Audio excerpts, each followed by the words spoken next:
friends. Welcome back to Library. We are continuing our story, A Boy Called Bat.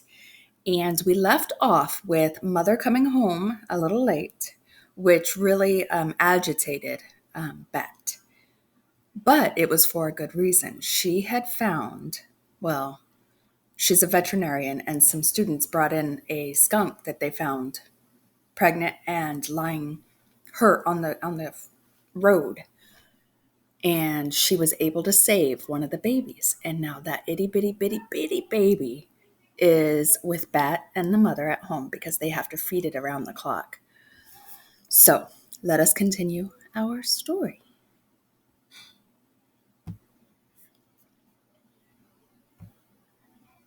If I can clear that. All right. Chapter 7, Every Other Fridays. The next morning was an every other Friday. On every other Fridays, Mom drove Bat to his school, and Janie walked to her school just like usual. But in the afternoon, Dad would pick them up. First, Bat, whose class let out 20 minutes before Janie's, and they would all go home to his apartment for the weekend. Every other Fridays made Bat uncomfortable, like his skin was too tight. Bat liked it when things followed a pattern, and every other Fridays broke the pattern. This every other Friday was the worst one Bat had ever experienced, because it meant that it would be 3 days until he saw the skunk kid again. He had begged Mom to let him take the skunk to Dad's house, but Mom refused. "The baby skunk needs to be with me," she said. "I'll take him to work, and the vet techs can watch him while I'm with patients. Besides, Bat, I don't think your dad is a fan of skunks." Bat even tried pretending to be sick so that he could stay home instead of going to school. He told Mom that he had a sore throat and achy ears. Bat hardly ever lied. It made him feel itchy.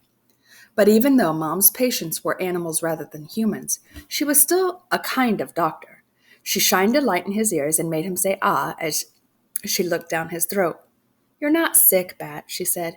"You just want to stay with the skunk kit." "He needs me," Bat whined. "Bat," Mom warned. "Don't let yourself get all worked up, okay?" Sorry, said Bat. "We can help raise the kit this month as a family, as long as you keep on doing all the regular stuff too. School and Dad's and homework and everything. If the skunk kit is too big of a distraction, then I can get Lawrence to take him home in the evenings." Lawrence was Bat's favorite vet tech at Mom's clinic. He could juggle 5 juggling clubs, and even though he had enormous hands big enough to hold all 5 clubs at once, he was gentle. He had the deepest voice Bat had ever heard, deep like space. But no matter how much Bat liked Lawrence, there was no way he was going to let him take the kit home after work. "Oh, my throat feels better," he said, "much better." Mom and Janie and Bat all left the house together. Mom locked the door behind them. She kissed Janie and said, "Look both ways. Have a fun weekend." "Okay, Mom," Janie said. "See you on Monday." Bat climbed into the back seat of the car and fastened his seatbelt. He liked to sit in the middle seat because someone had once told him that it was the safest seat in the whole car. That was the one thing he didn't like about every other Fridays. His dad's car, a fast little yellow convertible, didn't have a middle seat. It just had two side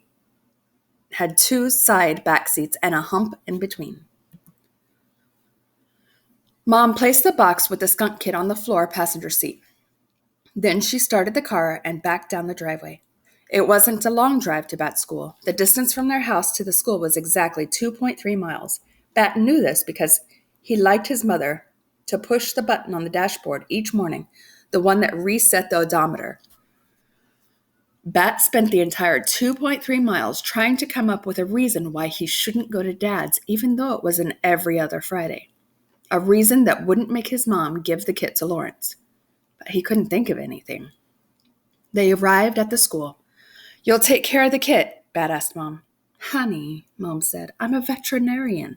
Taking care of animals is my job. I promise." Bat nodded.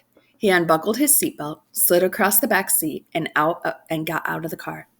"Wait a minute," Mom called after him, through her rolled-down window. "Aren't you forgetting something?" He had his backpack, he had his lunch, he had his earmuffs.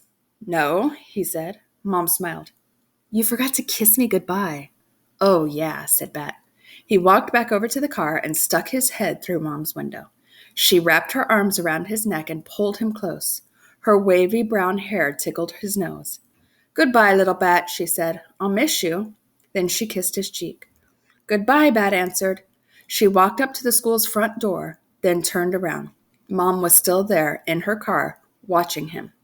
He raised his hand and waved. Mom honked the horn at him. 3 light, happy honks, and then she drove away. Chapter 8, 16 Islets. Sometimes Bat wished that Janie went to his school because it would be kind of neat to see her in the hallways and at lunchtime. But most of the time he was glad that his school was something he didn't have to share with her. Janie attended the Robert E. Willett Elementary School, but this was her last year. Next fall, she would be going to junior high school. Bat went to a private school. It had smaller classes than this public school, and his parents thought it would be a better fit for him, which was fine with Bat. Mr. Grayson was a good teacher who never yelled and who usually let Bat wear his earmuffs if things got too loud. Also, his school, the Saw-Whet School, was named after a type of owl. The main hallways of the Saw-Whet School was a busy place until 8:35 a.m., when class officially started. Until then, it was full of parents walking the younger kids those in kindergarten and first grade, to their classrooms, and older kids walking themselves, all while the principal, Mrs. Martinez, stood outside of the administration office, smiling and being friendly. Bat! Called Mrs. Martinez, waving and smiling. Bat didn't feel like talking to Mrs. Martinez, so he pretended he didn't see her and slid to the far side of the hallway as he passed. That way she couldn't reach out and rumple his hair. Bat hated it when people rumpled his hair, and Mrs. Martinez loved to rumple hair.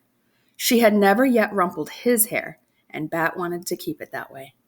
Bat liked the main hallways better when all the other kids were in their classrooms. Right now, Luca and Israel, 2 kids in Bat's class, were struggling out of their rain boots on the big rubber mat. It wasn't raining, but dark clouds peppered the sky in a way that could mean that recess would be wet. At Saw-Whet School, one of the philosophies was that students should go outside, rain or shine or snow. Bat hadn't worn rain boots, so he didn't have any that needed to be taken off. He didn't carry an umbrella either because the Saw-Whet School didn't allow them in the hallways or classrooms, which Bat agreed was a wise decision. He skirted around a kindergartner whose mother was kneeling in front of him holding a tissue to his nose.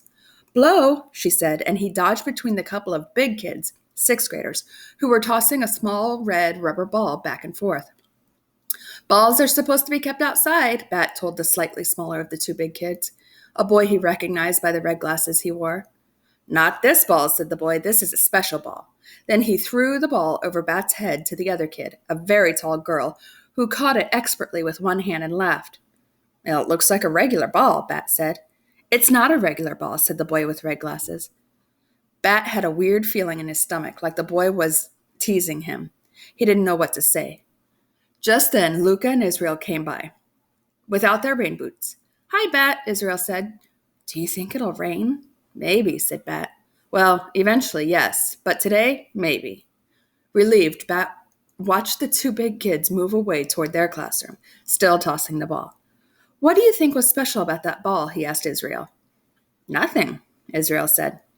Then Miss Kiko came out of the kindergarten room and rang her handbell.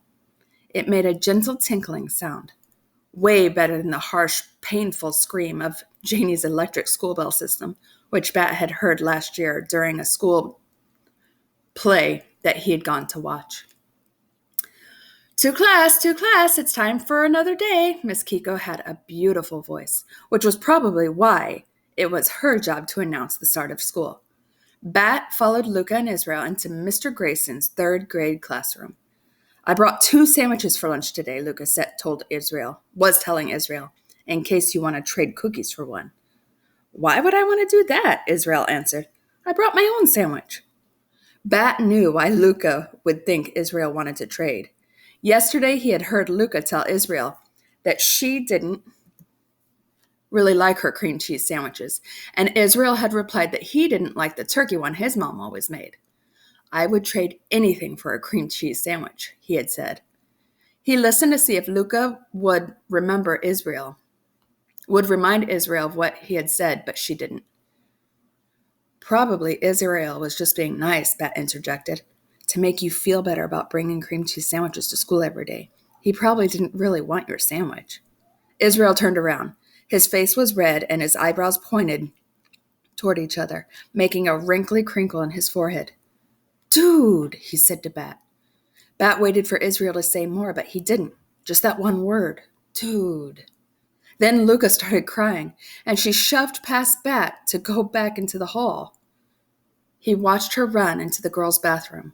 Mr. Grayson came over. He was wearing his bright orange tennis shoes today. Bat liked it when he wore those shoes. It was like he was wearing suns on his feet. What's the problem, friends? He asked. Bat embarrassed Luca, Israel said really loudly. Bat wished he had his earmuffs. They were in his backpack on his back. Well, I'm sure you didn't mean to embarrass her, did you, Bat? Asked Mr. Grayson. There were 16 eyelets on each of his shoes. Bat counted. 8 on the left side, 8 on the right side. That made 32 eyelets. Bat, can you look up at my face? Mr. Grayson asked. Bat shook his head. 32 eyelets. His own shoes had half as many, 16 eyelets, 4 on each side of each shoe. Mr. Grayson sighed. Okay, Bat, go sit at your table. Bat wondered if anyone in the class had more eyelets in their shoes than Mr. Grayson. He kept his eyes on shoes as he walked through the classroom. Nope, no one did. All right, friends, we're going to stop there today. I'm wondering what's going to happen to the little skunk kit when Bat goes to his father's for the weekend.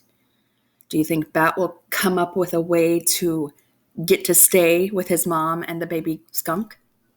I don't know. Stay tuned. Have a great week.